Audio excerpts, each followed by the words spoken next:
Mesdames, Messieurs, bonjour et bienvenue sur notre chaîne YouTube. Ici nous vous donnons la clé, alors si vous êtes nouveau, abonnez-vous et cliquez sur la cloche de notification pour ne plus rien manquer. Cela fait, on peut commencer. Afrique, pourquoi autant de coups d'État? Et qui sont les champions? De juillet 1952 à septembre 2022, 214 coups d'État ont été enregistrés en Afrique, 10 pays en cumulant presque la moitié. Et ces dernières années, l'on assiste à un regain des putschs, notamment en Afrique de l'Ouest, une situation due à plusieurs facteurs. Pas moins de 214 coups d'État, dont 106 réussis, ont été enregistrés en Afrique entre juillet 1952, en Égypte, lorsque le mouvement des officiers libres, mené par Gabel Abdel Nasser, a renversé le roi Farouk Ier.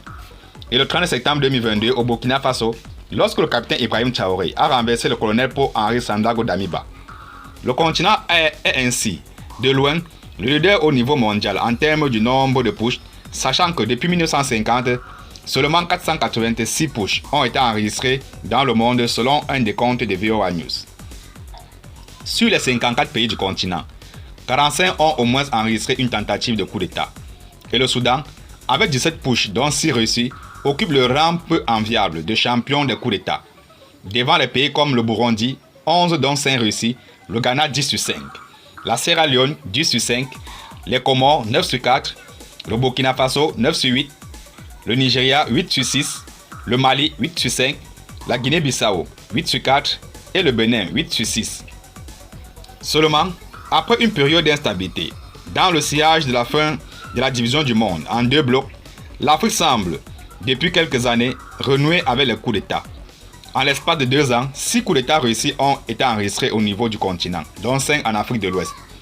Si l'on tient compte de ceux qui ont échoué, on devrait en recenser plus d'une dizaine au niveau de cette région. L'on constate également un effet domino dans cette partie du continent, où les militaires prennent le pouvoir avec des facilités déconcertantes. Plusieurs facteurs expliquent ce regain de coups d'État en Afrique. D'abord, il y a l'absence d'ancrage démocratique au niveau de nombreux pays du continent. Par exemple, le Ghana, qui figurait parmi les pays africains ayant connu le plus grand nombre de putschs, est aujourd'hui un modèle de stabilité. Le travail fait à la base par le capitaine Jerry Rawlings en matière d'ancrage démocratique semble avoir durablement porté ses fruits, avec des alternances sans difficulté. D'autres pays sont également cités comme des modèles de démocratie avec des alternances fluides, tels que le Cap-Vert, le Bénin, le Nigeria, l'Afrique du Sud, le Botswana, Maurice, le Niger ou encore le Libéria. Mais c'est loin d'être le cas dans de nombreux autres pays du continent, surtout depuis que les dirigeants ont pris goût à tripatouiller les constitutions et à enchaîner les mandats. Les réformes magiques remettent les compteurs à zéro, permettant à certains présidents de se représenter indéfiniment. Par ce procédé, des dirigeants arrivent même à se maintenir au pouvoir à vie, au nom de la démocratie. Et même dans des pays ayant un ancrage démocratique reconnu, à l'instar du Sénégal, ce recul est notable. L'ex-président Abdoulaye Wade s'est par exemple présenté à un 3e mandat alors qu'il n'en avait pas le droit. Et son successeur Macky Sall est soupçonné par certains opposants de vouloir l'imiter. Autre exemple, en Guinée, Alpha Condé a été évincé du pouvoir après avoir modifié la constitution afin de se maintenir au pouvoir. Outre le recul démocratique, la corruption en outrance, l'échec des politiques publiques et la gabégie figurent aussi parmi les sources du mécontentement des populations qui voient des personnes du pouvoir et leurs proches s'enrichir à vue d'œil, alors que le peuple vit dans la misère la plus totale. À titre d'exemple, l'ex-président malien Ibrahim Boubacar Keïta était accusé de mener une gouvernance électorale insatisfaisante, marquée par la corruption, le népotisme et l'insécurité galopante. Ainsi, dans l'incapacité des dirigeants élus à faire face aux attentes les plus élémentaires des populations, accès à l'eau, à l'électricité, accès aux produits alimentaires, les coups d'État sont très souvent bien accueillis par les populations dans l'espoir que les nouvelles têtes seront moins gourmandes et penseraient un peu à elles. Hélas, les putschistes ont généralement tendance à reproduire les mêmes erreurs qu'ils ont auparavant dénoncées. Par ailleurs, l'incapacité des dirigeants à faire face à l'insécurité aggravée par l'extrémisme violent dans certains pays, comme c'est le cas au Mali, au Burkina Faso, explique aussi les instabilités politiques dans ces pays.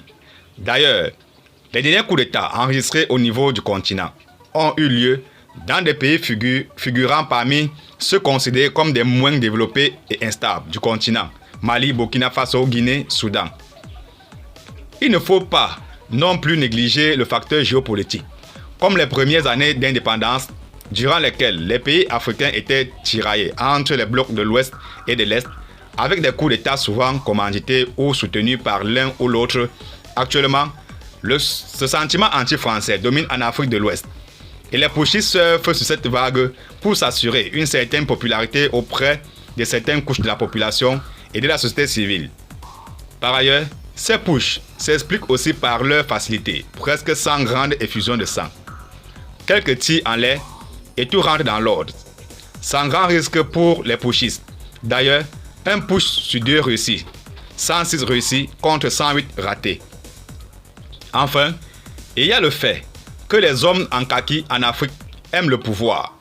Plusieurs pays d'Afrique francophone sont aujourd'hui dirigés par des militaires qui ont choisi, au nom de la démocratie, de troquer leur kaki contre des costumes 3 pièces, synonymes d'un pouvoir civil acceptable démocratiquement. Les plus récents présidents putschistes africains, notamment ceux du Soudan, du Tchad, du Mali, du Burkina Faso et de la Guinée, ont préféré pour le moment garder leur tenue, jouant sur des transitions politiques longues. Mahamat Idriss Déby Itno vient d'ailleurs de prolonger de 2 ans la transition politique au Tchad, tout en se proclamant président de la République. En gardant leur tenue, les présidents putschistes essaient d'éviter trop de vulnérabilité vis-à-vis des autres militaires, qui n'hésiteront pas à prendre leur place dès que l'occasion se présente. Merci et à bientôt pour la prochaine vidéo. Et surtout, abonnez-vous si vous êtes nouveau pour ne plus rien manquer.